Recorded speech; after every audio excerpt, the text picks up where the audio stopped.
to Nisht for Me, the podcast that examines the ins and outs of British Jewish culture. What are we doing today? So today we're going to chat about death. We're going to make it fun. That's what we do. Jazz hands? Yeah. So death in Judaism is quite ritualistic. We've said on the pod before that we think Jews do death well. We do. We'll get into this. Sadly, you've got quite a bit of experience on the topic, so I'm going to very much be sitting back and just letting you do all of this one, Abs. Just talk us through it. And that's problem number one of Shiva, when they let you do the thinking. So professional, bringing that back round. But I think just to lay out the kind of facts early on for anyone who doesn't know, but also just to, kind of put them up top. Within Judaism, it's quite unique amongst the major religions. I think there's elements that are similar within Islam, but essentially burial happens as quickly as possible. So it's not uncommon that burial will happen either on the same day or the next day. There's a great Sarah Silverman in her recent stand-up. I've heard it's brilliant. Yeah, it's a lot about being Jewish and dead parents. Yeah. And so my colleague and best friend Ruth was like, it's very you. I was like, yeah, that's my job. She went to see it, but she makes a joke about how with burial in Judaism, it's very farm to table. Which I thought was a great way to describe it. So burial takes place very quickly, and then immediately following burial, there is Shiva, which is a period. The name itself comes from Shiva, 7, so it's 7 days. It's not actually.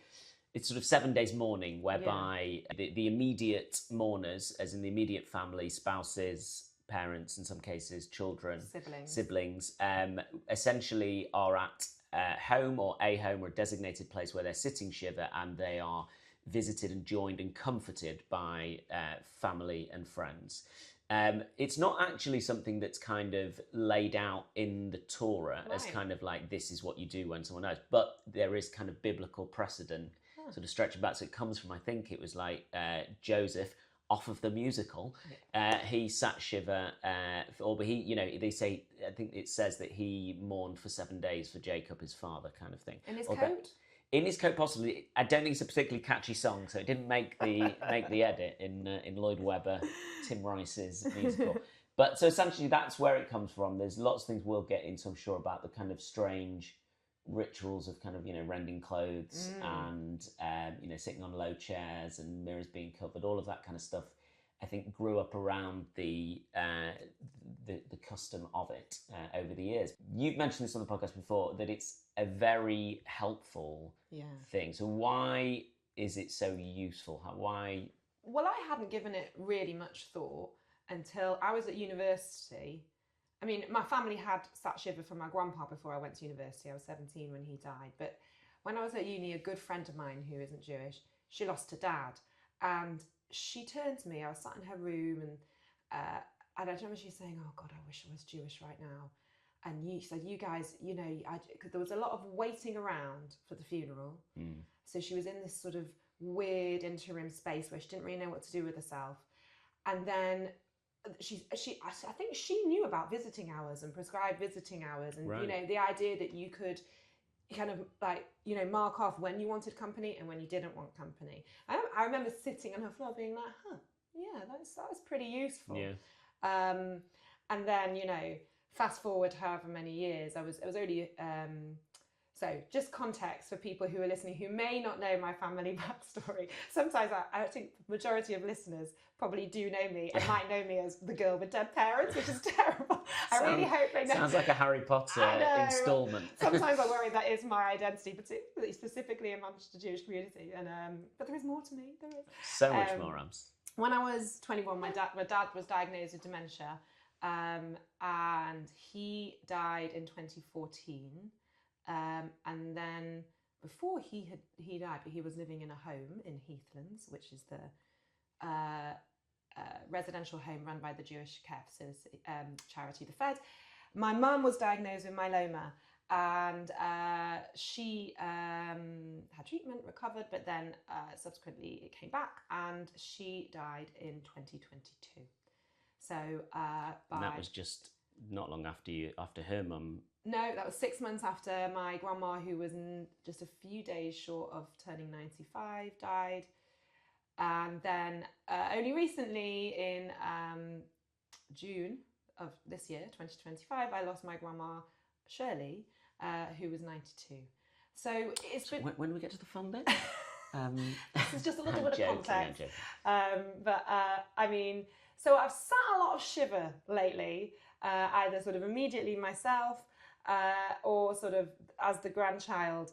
And, you know, it is an amazing thing. It is an amazing thing. And the speed and the way the community clicks into Shiva gear it's quite a phenomenon to sort of watch. And it is incredibly comforting. It also is incredibly draining and incredibly amusing. I think, you know, I've always thought of Shiva as like a bit of a party. And, you know, and it is this sort of like, especially because you've got your immediate family around you all the time, pretty much. And, you know, in my particular circumstances, a lot of my first cousins with whom I'm very close don't live in Manchester. So everybody comes back and you're all together. There are definitely also people who love a good Shiva. Because it's essentially the same context as like going to shul and seeing loads of your friends there. With every Shiva house I've sat in, with the person who's dead, I look around and I think, God, they would have loved this. Yes. They would have had a lovely time. You know, chatting. Or the converse, which is, I remember when my grandma died and there were loads of people in the house and she was very kind of housebound, but also just like kind of probably a little bit OCD about cleanliness and something. It's like, oh, she would have hated this. It's kind of like, it's a good job she's not here for this kind of thing. Yeah, there is that. But yeah, so there is this kind of weird moment after the person has died where in order to make it happen very quickly, there's quite a lot of admin involved and you have to take a certain paper to depending where they've died, you know, and get that signed off, the death certificate and to try and rush it because it's not traditional for that to happen that quickly, and you put the pressure on and there's this kind of weird, it's like a stillness where everybody's just sort of obviously like sort of being weighed down by the grief of the moment and waiting. And then everybody says, you know, when you hear about the funeral details, and then boom, you're on, and everybody hustles and everything drops everything. You know, just recently with my grandma Shirley, I was like, right, call nursery, tell them that, you know, Mikey's it's going to take a while, I'm going to have to be a late pickup, and can somebody pick Lily up, and and that's just the mourners, but everybody who makes the effort to be there has to literally drop their lives. Like when my mum died, I've got two best friends, Sophie and Stacey, live in London, and they just dropped their lives, got on a train, found accommodation because they didn't want to, you know, they stayed for a good while into Shiva. I remember Stacey saying, I found an Airbnb near the Sainsbury's, and I was like, what? There's an Airbnb? What have you done? Like, she just had hustled, and it was incredibly touching that people do that they stop for a minute, because I think so many people are wrapped up in their own lives and everybody thinks everybody doesn't care about anybody, but that is a real moment of people putting you first. And you're absolutely right. I remember a colleague and friend of mine who's not Jewish, when he lost his mum very suddenly at work, and I remember we were on the same production, and that he had this constant funeral admin of just that was going on for weeks. It was going on, and I just was sort of thinking, like, you know, this would be done by now, and you'd be able to at least sort of park that part. Obviously, it's not like it's not closure, but I think, you know, ultimately burying someone you love is quite a traumatic event, and you just get it. It's ripping a plaster off, and you get it done, and you're so sort of. Every time I think about, particularly with my parents, you know, of that period, it's sort of a bit of a blur because you know, grief sort of distorts time and reality, but that's just done. And I think, we've got that down. I think also what, and obviously this is enabled by the fact that burial does take place so quickly, but there's various rituals that happen that are very much prescribed within kind of, you know, Jewish practice now, so that as soon as the person is deceased, again, this often happens without the family knowing, but sometimes, you know, kind of grandchildren or their friends might sit as well. But there's a custom of sitting with the body, so that the time between the person dies and them, you know, kind of being buried, it's the idea that the body shouldn't be alone, because at that point, I think the teaching is that the soul is still within the body, and then, you know, at some point, I don't know the ins and outs of when or what is supposed to happen afterwards, but it's very much a thing of like, they shouldn't be left alone. And there's also this is the vast majority of times, it's a volunteer body at each community and synagogue called a chevra kedusha that will prepare the body for burial. And that's such an intimate thing. They literally, they clean the body. I've never been involved in the actual practice. I think my dad was involved for a while, but they clean the body, they prepare it, they obviously treat it with the utmost respect, but that's a volunteer thing, and that's a huge thing to do. But also, I just remember thinking, I've been very lucky in terms of my family. I had all my grandparents till I was 23, which is remarkable. But through friends and various others, I've had to sit with various people's grandparents, with sadly various friends over time as well, with their bodies. And it's quite, you would think it could be quite a macabre thing. Again, it can lead to humour at times if you knew the person well, and, you know, you could be sat, often you wouldn't just do it on your own, you'd sit with a friend or with, I remember doing it with my brother, who just can't help himself, but sort of like, I think it's how he deals with the situation, but would make jokes as well. But I really think it's a very human thing to feel like you're doing something for that person in that moment. Yeah, totally. And usually it is, you know, you're doing it because you just want to take something off the plate of the family. Everything about what happens next, it removes that question of what do I do now? Yeah. Because literally everything, it's so prescriptive as to what you do, you know, even down to sort of what do you wear? Like, you know, there is this kind of tradition of, as you said, rendering, like ripping your clothes. And I remember actually your sister-in-law, Dee, I think she went out and got me a shitty black cardigan that because you know I just didn't, to rip basically. And she just, and it's just everybody just sort of acts around you, and everything is sort of you going through the motions. Which is just so helpful. And I think it's that thing of people wanting to help, but also there being this vehicle whereby they can help because everything is happening pretty much straight away. I mean, it's all very beautiful and very ritualistic and really helpful. It's also fucking funny. Like, I mean, it's just, people come out with some of the daftest shit. I mean, I've done it as well. Just because I've sat Shiva, it doesn't mean that I've not fucked up at a Shiva house. I think because inevitably there's awkwardness. Yes, I mean, because at the end of the day, someone's died. Yeah, and we're not good with death. Like, we're not, as a society. Just not a Jew thing. Well, it's certainly in the West, death is feared. It's you know, so and unspoken. Yeah. And so it's just, you know, it's just I just recently with my grandma Shirely, who was, as I say, 92 when she died. I was definitely asked this at least twice.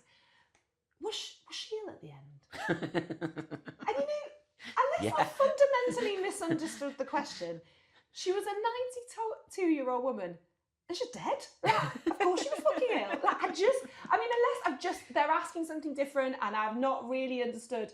It's that classic Peter Kay thing of like, oh, my nan's friend got hit by a bus. Oh, I saw her the other day. She looked fine. It's like, what do you expect? Like, I mean, that's the thing. Unless it's a very tragic accident, I mean, one usually follows the other. It's just hilarious. I mean, but I think the awkwardness inevitably can put you, as someone who's visiting or someone who's not directly involved, can slightly put you on the back foot in that you're there. So Shiva is the week. There tend to be prayers 3 times a day, but usually the evening is the busiest. Yeah, or the time. The afternoon is right. It depends. You can do what you want it depending on when Shabbos falls and various Jewish holidays. And lots more people doing it in shul now as well, yeah, rather than at the home. I think COVID had an effect on that, but actually it is good not to be in your house. It's a bit like in the old school bar mitzvahs, you know, they used to do the kind of mazel tov line, where, you know, and that happens at Shiva, where you queue up to, you know, sort of speak to the people sitting Shiva either on the low chairs in someone's home or in shul. It tends to be on the front row of a particular block of seating, and that queue, getting that right. And you know, if the person, even there's, like you say, 4 people sitting Shiva, and perhaps you are only close with one. Yes. And then there's this kind of awkward moment where you've spoken to that person, but there's a blockage. Because people love to talk, and some people take so long on that line. I think you have to be mindful of the line. 100%. Yeah. I vividly remember, because I've long heard about your grandma Shirley, but never really knew her that well or hadn't spent much time with her. Right. So I knew, about Grandma Shirley's meatballs. Yeah. I knew about Grandma Shirley's Kuchen. Legendary. So I remember this was just after your mum's funeral. I was in the line waiting, and people were taking time, and I was in front of Grandma Shirley on that line for way too long, and I was like, "What have I got on meatballs?" I was like, "Meatballs, Kuchen."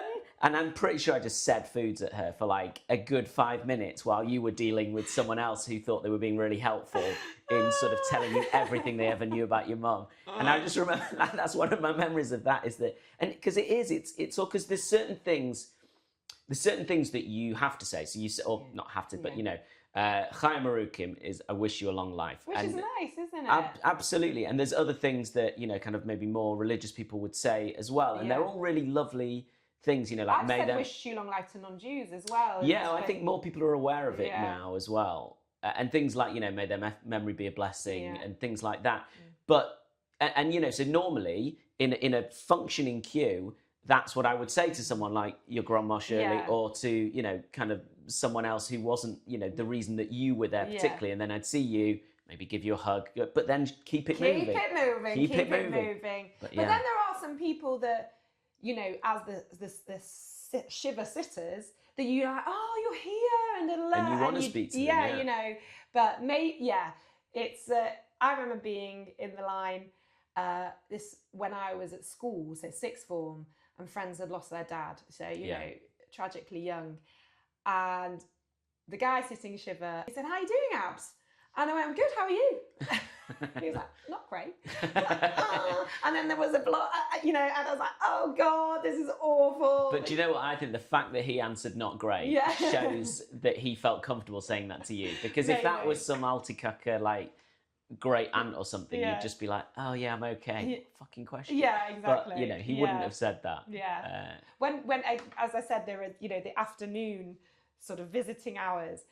We'd only really just moved into our house when my mum died, and there's a neighbour who I don't know at all. I reckon she just saw a crowd and popped in. I don't think she even knew which parent I'd lost. There are or definitely whatever. People who do that. And she came in and she went, "Nice to have a house full." and I was you're like, "Oh, I just don't know how to respond." It's just ridiculous. You do get all sorts of people. And I remember when my grandpa, my dad's dad, I remember him vividly when his wife had passed, my grandma, and people would come in, and again, because of his sort of status within the community, and he attracted lots of people. So lots of from people would come, very Orthodox kind of Hasidic people would come and sit down and talk to them, and lots of other people that just knew of him because he was a survivor. And I remember they just kind of talk at you. And I remember this guy talking with my grandpa and my dad and his brothers for quite a while at my grandma's Shiva. And then when he left, my grandpa was like, just sort of took a moment and went, "Nice fella." He goes, "He talks a lot." He goes, "But he doesn't say much." And I just thought that was like the most cutting sort of assessment of just like, you're just talking. You're not saying anything. See, I thought the very frum people, they have this sort of rule of they come, they sit, but they don't speak. They let you speak. There's this ship, and which to me, pure torture. I would rather someone come and chat shit at me during that time rather than me have to be the shit chatter. Well, so I saw it a slightly different. I only discovered this very recently when my my grandpa's side of the family, he had one surviving sister, and she remained very from. My grandpa lost his faith for a while and then came back to it, but as a result was, we were kind of in the kind of Orthodox but traditional sense, whereas her I think by the time she passed, she had about 100 grandchildren, so she was and great-grandchildren. She was really from, and her kids were within the sort of more kind of Hasidic world.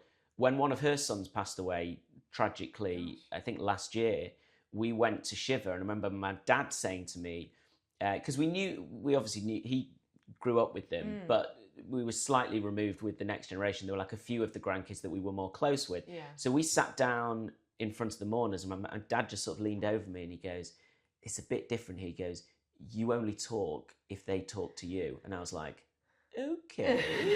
So there was just a lot of sort of sitting and smiling. Yeah. But actually what I took from that was kind of like that it was almost giving them a break. If it's a free pass. If they don't want to talk to you, they don't have to. You're not going to have a go at them. You're not going to hold a broigus with them. Problem is I don't like silence. I'd be the same. And I just have to feel, I just feel I have to fill it all the time, which is probably, that's more my problem than what the I'd be the same. The other thing that's interesting though is that what will often happen at certainly in the evening prayers, which is the more kind of formalized bit of it, is that a rabbi will speak, and then often after a rabbi's spoken, someone from a family may sort of give like a brief kind of sort of eulogy or spiel or whatever. Done it a few times, and actually the most recent one, the rabbi said to me, "Shouldn't say this, but always a highlight. Is I'm not bloody doing it again. It's not something that I want to get well versed at." Anyway. You are very good at it.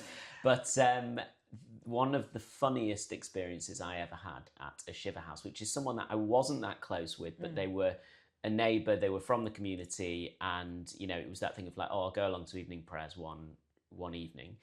And it was quite a tragic death. A mum who had died of cancer, I think she was maybe in her 50s at the time.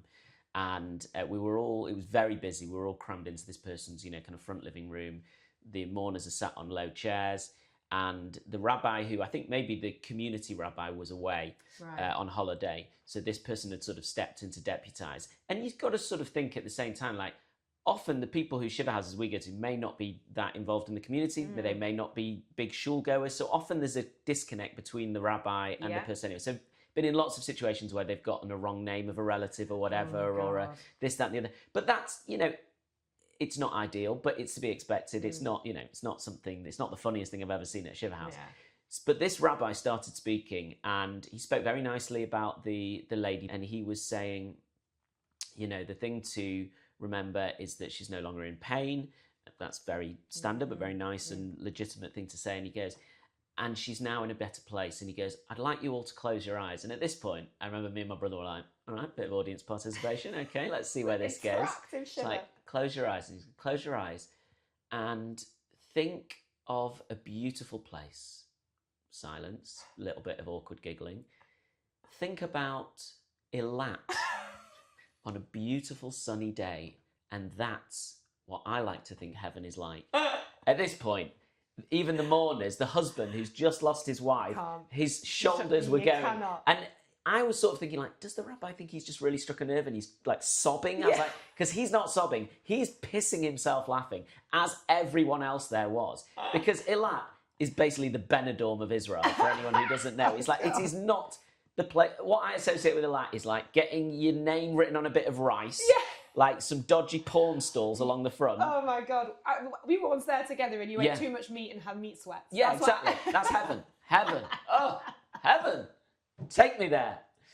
But that's how to misread the room. I mean, one of my favourite conversations was actually during visiting hours, and it wasn't even with me. It was when I was sitting Shiva for my dad, and Jamie, my now husband, was currently at that point, just my boyfriend, and this woman who I don't think I'd seen for a decade, in this very sort of busybody, stereotypical, "Oh, who's the boyfriend? And then he was just sat right there, and she went, "Oh, ginger, but bald." And then obviously nobody could speak because even that was quite affronting. And then she said, "And you know why? Because your ancestors were raped by Cossacks." Wow. To people, our conversation it was amazing. It was amazing. And what was she expecting to go? Yes, that's right. We've actually got the let's carry on from here. I mean, it was it's startling, isn't it? But this is the thing you get. Obviously, after she left, we were all dying with laughter. Okay, so as a well-seasoned Shiva sitter, we've got some tips from you for Shiva, which I think would be helpful for the broader community because it's awkward. Now, as I wrote this down, it seems to have turned into like a tongue twister. Okay, this section is called Top Shiva Sitter Abby's Top Shiva Tips. I just want to make a disclaimer that I'm not speaking for everybody who's sitting Shiva. I'm just speaking from my own experience, and which is, it's a vast body of work. But here are some few things that I would like to share with the community about sitting Shiva or attending a Shiva.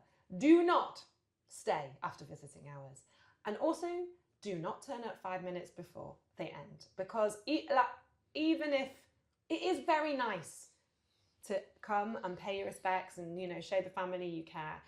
But there's a reason visiting hours exist, and you want to shut the door and you just want to have a bit of peace and quiet before your next round begins. So it's a bit like turning up at a restaurant 5 minutes before it shuts for lunch. Yeah, Nobody exactly. wants that. Nobody wants that, so don't do that. And, talking of food, people do bring food, and I've been in some Shiva houses where there's been a rota and you've not had to think about meals. However, I've been in others where that's actually not been the case, and people bring endless cakes and endless Kuchens. And in fact, actually, I remember my non-Jewish friends, when my mum died, one of them went to the deli and said, what had happened and what do I take? And I swear to God, they saw her coming. She turned up with this sort of wicker basket full of kickles. And nobody, it was just a ridiculous. I thought, oh God, how they've absolutely fleeced you here. I'm so sorry. But I would recommend savoury meals personally for me over, because, and your wife did this. If the person sitting Shiva does have young kids or any age kids, and if they feed the kids, oh my God, is that a load lifted? I remember Anna turning up with spaghetti bolognese and all sorts. She's good like that. Yeah, she's amazing. But I've been on the receiving end of meals as well, Yeah. and it is amazing. And this is anyone who takes a meal to a Shiva for anyone is, there's no criticism whatsoever. However, you do get into that weird thing where you sort of like ranking meals by the end of it, and you sort of like, who have we got tonight? Oh, she's a good cook actually. She's very good. We should look forward to that one. And then you're like, who have we got? And I'm like, okay, hey, we'll give it a go. Might eat before, might get a quick snack. But no, it's an amazing thing. Yeah, and in fact, somebody on the first day as in the day after the funeral, somebody turned up with sandwiches, and I thought that was quite smart. Think about lunch. Yeah.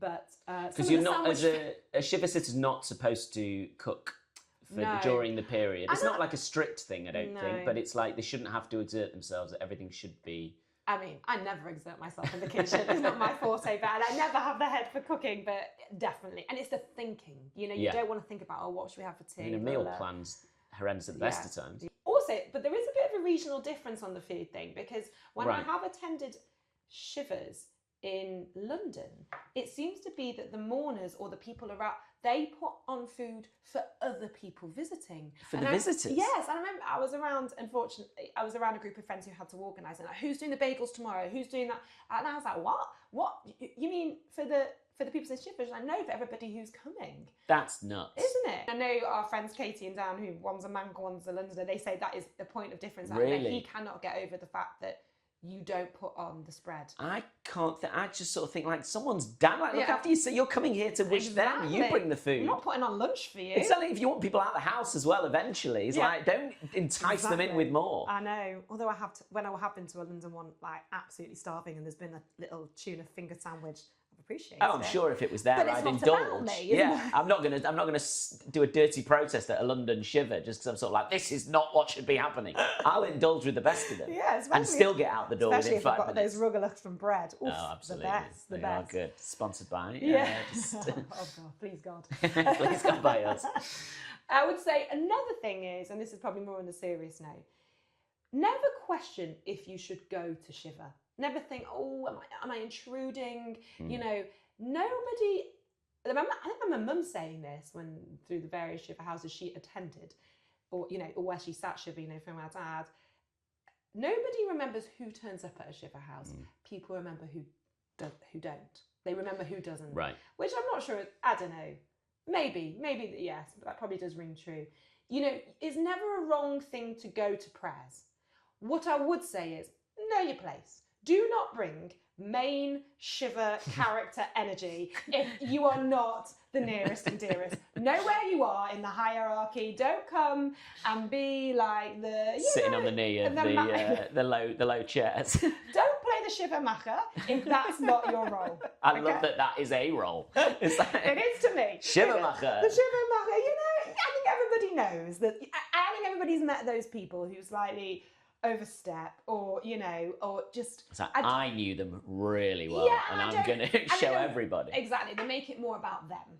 Have you ever been somewhere where like someone, and I haven't, but I feel like this would be something that they would do, is kind of like, the rabbi's about to introduce someone speaking. It's like, I'd like to say a few words, actually. And you'd be like, what?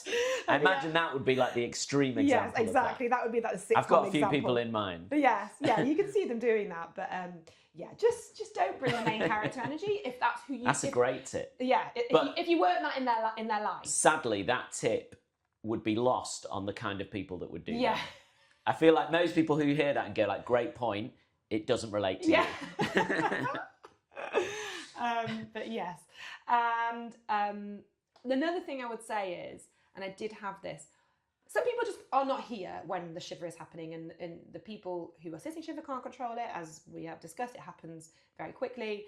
And if you're away, you're away. Do not, or just understand if when you are back and you want to pay your respects or go and visit and talk about the person that has died, if the people who have just sat Shiva cannot be asked, because they might have had the feel, they might not, and they might still want to carry on and talk about that person. But for me personally, I was done in, and I didn't want to talk. I didn't want to pick up phone calls after that. It's just this is when you flippantly said can't be asked, and that's very you. Not in the sense that's not what it is. It's just that, as you say, you're exhausted by it. Like, you don't want to be taken back to that place where you're having to be, sort of reminded of all the pain that you're going through. That, and also there's just so much small talk. And the small talk is exhausting for everyone in any particular circumstance. I remember Jamie always remembers this when we were sitting shipping from my dad. Like, he watched my brother and I have the same conversation on repeat. For Ben, it was, you're still fixing computers, which was something he did. And for me, it was, you're still writing. And I'm like, well, no, I'm an editor now. And I had to what's an editor? Oh, God. And it's all very nice and innocuous, and it's very pleasant. But you're doing it on repeat. Bring photographs if you have, especially if so when my mum died, one of her old friends from teenage years, and obviously didn't know my mum as a teenager, brought loads of photos of them on their girls' holidays, and that was just so lovely. And also, it sort of gets over that small talk thing. You've got sort of a prop, it leads you to a story, and I cannot tell you how much I cherish that.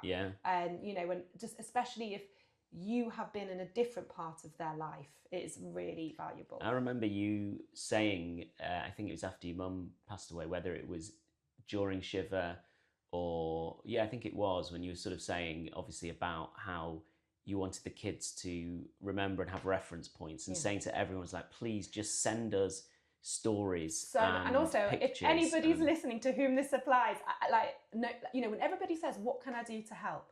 That is it. And I'm still, people did, but I would love so much more. I would love all the memories, especially, because my kids do not have my parents as grandparents. And Lily has a few memories of my mum. Obviously none of my dad, he died before she was born. And Mikey was 9 months old when my mum died. And anything that fills the gap, even if it's, I was talking to someone in a very different situation, and she was missing someone who she used to WhatsApp all the time and send stupid things, references and memes, and I just said, save it in a folder, because that person's loved ones might want that someday, because you are painting a picture of this person that they might not be familiar with. This is a different they might not side want it to now, but any memories, especially if you know that person in a different way to the mourners, save it, share it at the right time. That sounds amazing as well, the lady who brought the pictures. I've just, as you were saying it though, I sort of had a feeling of main Shiva energy person bringing pictures and sort of doing a slideshow presentation, and sort of like, maybe just be prepared to leave them with them there if they're not in the, if they don't want to look at them there and then. And also, you probably don't have that many. Maybe they're screen grabs from somebody else's pictures. That's when you know. And I think actually, one of the main things I would say is when Shiva is over, understand if the person doesn't want to chat anymore, but that care that I remember the way I sat Shiva from my mum, it was like towards the end of one week, and you pause. You go, no visitors happen over Shabbos or whatever, and it kicks off again on the Sunday or whatever. And we have friends up from London, Katie and Dan, and Dan has experience of sitting Shiva, and I remember going for a long walk with them, and I remember him saying, "What are you doing next week? What are your plans next week?" Yeah, because that is when all the distraction, all the circus goes home, and you are left with that gaping hole. Yeah. And I think actually that's when, I don't know if he'd already started, but Jamie, he decided to take us all to Wales for a few days. And it's that next bit, and that's whenever I've been around people who were, in my circumstance then, I said, "What are you doing next week? What's your plan?" Literally tomorrow when this finishes, because that is when you are absolutely lost. And if you can remember that on behalf of the people who have lost someone, I had a friend, I will name her, Deb Cesare, who knew that Mondays were basically, when my mum died, I had a 3-year-old and a 9-month-old. And I had them both off on a Monday. Lily didn't go to nursery on Monday. I was still on mat leave for Mikey. And they were they're so hard. They're literally the hardest day, harder than any, working day I've ever had. My mum used to call Mondays Abigail Mondays, because everybody else in her life that needed her had to wait, because Monday was when she would spend it with me. So it was doubly hard that I didn't have my mum. Yeah. And I also had 2 kids to look after, and I was a bit broken. And I remember that she texted me saying, "Right, I'm going to, for the next however many weeks, I'm going to drop tea off for you and the kids on a Monday." Amazing. I said, "You don't," I said, "That's such a big ask." She said, "Well, you're not asking. I'm doing it." And at 4 o'clock on a Monday, for however many weeks, when I was probably in the midst of a nervous breakdown, she would turn up, and there would be food for the kids, and there'd be food for me and Jamie. Amazing. And it was just, and I think that's when you see the true colours. And there's another example of that, which involves your wife. And I'm not sure if you know this story, but Jamie was actually in between jobs when my mum died. So he actually had a couple of weeks off. So it was quite good timing for him. And we did Shiva, and then we went to Wales, and then he had to start his job on the Monday. And on that Monday, Mikey, my then 9-month-old, got a really serious, horrible case of croup. Yeah. And he would not get off, he would not leave my shoulder. I had to carry him everywhere, and I also had a 3-year-old off on the Monday, and it was a really hard time. And I picked up the phone to Anna, your wife, and I said, "Explain the situation." And she said, "Doesn't Lily have ballet on a Monday?" And I said, "Yeah, well, I can't really take her because Mikey's so pushy. I'm going to take her." So Anna took Lily to ballet, and then by the time she brought her back, I had a doctor round who had prescribed I think it's a steroid shot. Right. And I said, "I'm going to get the medicine." He'd left the prescription. And I said, "I'm going to go and get the prescription. And I'm going to come back." And she came back, and she said, "Because of your son and the fact that he's got an aversion to medicine." I was like, "I know how to get medicine down, kids, and help me get this kind of shot down Mikey's, You knock them out. She was like, just rolled her sleeves up. She was like, "Let me at him." Got the medicine down him. And then she stayed. Bear in mind, she was on mat leave. I assumed she had one child at home, and you had taken over on RAF that day. But she stayed, and she was going to play with Lily for a bit, and I was so preoccupied with Mikey. And then at one point I thought, where are they? And I went upstairs, and I found Anna in a bathroom with a toy dustpan and brush, because Lily had instructed her to clean the bathroom while she got on with the ensuite. And Anna, being Anna, just stood there doing it. I said, "What are you doing? She's not even in the room." And it was just the most Anna thing. Oh. But what I'd later learned is that I mentioned to Dee, your sister-in-law, what happened, that Anna had come to my rescue that day. And she said, "What? On Monday?" And she said, "It was Yontef." And I realised, because you guys keep Yontef, that Anna had dropped everything, including, sorry, I'm getting a bit emotional. No, not at all. Including driving on Yontef, which she doesn't do, because, I think it's just a very definition of Eishech Hayil, or what, is it doesn't matter. No. If people are in need, you do it. And she came and she did it, and she didn't say a thing. Yeah. And I was so submissive. I mean, I'm not really one for keeping on top of minor Yontefs anyway, but I had no idea what was going on. Oh. So she had both kids at home, because Nat would have been off nursery, and she dropped everything, and it's something I'll never forget. Oh.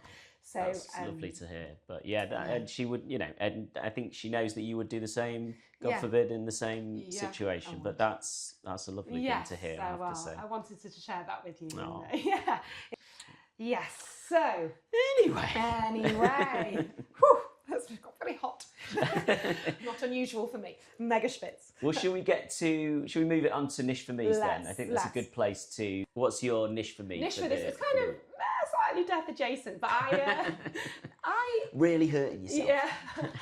Seriously though, I've recently joined David Lloyd. Yeah, okay, I didn't see that coming. Other gyms are available, just in case, as if. Not paid for content. And I started doing this class, right? And it's called like some sort of boot camp class. And it took me a few goes of this class. I was like, right, okay, I'm going to get really fit doing it. But I realised each time I was doing it, I felt like I was going to die. Like it was a very intense class, and he also turns the heat up, which I thought was a mechanical fault. I was like, well, is there air conditioning? It's like, no, it's meant to be like that, something to do with preventing against injury. But I did it about 3 or 4 times, and on the 4th time, I thought to myself, I don't want to feel like I'm dying when I do exercise, and I'm not sure it's necessary. And there are people who love it, who get high off pushing themselves to the limits and feeling like like they're going to have a heart attack or something's going to drop off, And to me, that the other time I felt that was giving birth, and I thought I was. We know how you feel about that. Well, I mean, when I was giving birth the first time, second time wasn't no picnic either, but I suppose the first time it's a complete unknown, and I was like, well, I feel like I'm going to split in 2. And as far as I'm aware, nobody has survived being split in 2, so I'm going to die. And it was a similar, it wasn't the same, but a similar feeling. And so Nisht for me, workouts that make you feel like you're going to pass out. I completely am on board with. I think there's a sense of, achievement in that you haven't died. Yeah. So that's good. There's a couple of times I've had to stop because I'm like, well, I'm going to be sick if I carry on. I remember the first time was the very first time I ever did like a PT session when I was in London years ago. And it was probably the first time I'd really exercised since PE at school. So then there was a good, 10-year gap in between the two. But yeah, I remember vividly sort of having to go like, I think I need to stop because I think I might be sick. And I remember the PT just going like, you have got a bit green. And I was like, okay, cool. But I'm with you, yeah. Workouts that make you feel like you're going to die. No. Nisht for me. Nisht for me. How about you, Az? Okay, so mine it's Jewish themed actually, and essentially it is kosher style restaurants. Oh, that must really pisses me off. Yeah. Really pisses me off because it's Nisht for me. I can't eat there, yet it has all the things that I get excited about. So there are quite a few in London. You'd get your sort of salt beef bars, like kind of bagel bake in Brick Lane. That you'd go out on a Saturday night when you were kind of single and drunk, and then you'd all pile into Brick Lane Bagel Bake at the end of the night, and all your pals would be getting salt beef bagels, and you'd be like, tuna bagel, please, and you'd be like, it doesn't hit the spot in the same way. The worst that I ever experienced it was when Anna and we travelled up the east coast of Canada, and we found ourselves in Montreal. And there was a place called Moishy's Steakhouse. I repeat, Moishy's Steakhouse. And I'd looked this place up. I'd heard about it in advance.